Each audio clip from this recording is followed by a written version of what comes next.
So remember in chapter 34 of Isaiah, the day of the Lord, Armageddon, it shows us literally in the Bible where it describes this queen of heaven, Ishtar, is going to inherit the land.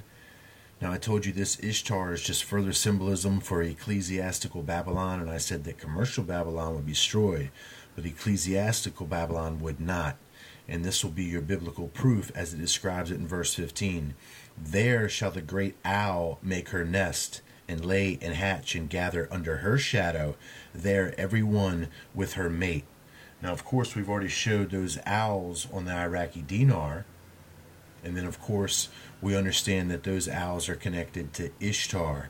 But what it's telling you here is that after this Babylon, the day of the Lord, Armageddon, after this Babylon is fully destroyed, they're saying that these entities in descriptive form of an owl would inherit the land. And of course it talks about all these other further birds.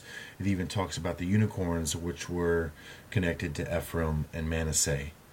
So we see, of course, it's exactly what I'm telling you here. The Bible's telling you the exact same thing, that this great owl is going to inherit the land after the destruction of commercial Babylon. Now, I just want to show you, here is Ishtar, just like the Bible has shown us the Queen of Heaven, and Ishtar is being represented right here with these owls.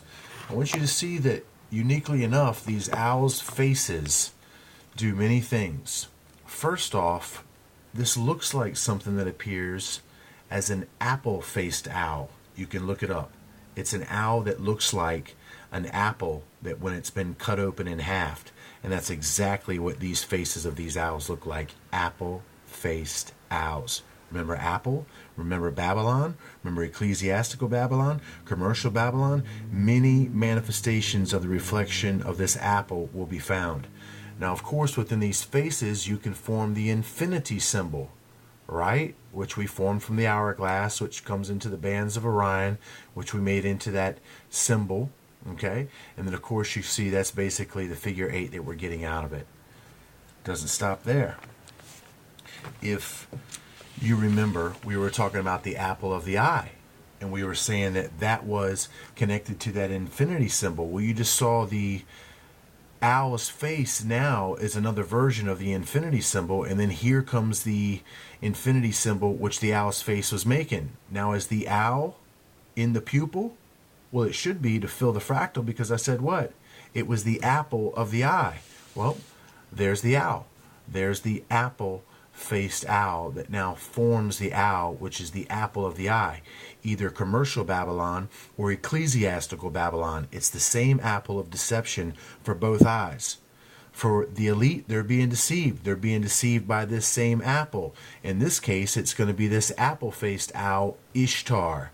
And in the case for commercial Babylon, it would be this understanding of the manipulation of the material knowledges as it's affected by the symbolism of Eve accepting that temptation.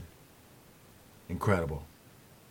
Incredible. So the infinity symbol, and then of course half the infinity symbol, half the symbol for the hourglass, which is now connected to the owl, just like it should be with this queen of the night, as she has the ability to see in the darkness, so do her agents. What perfect symbol for somebody seeing at dark as an owl, which is the perfect agent of the darkness.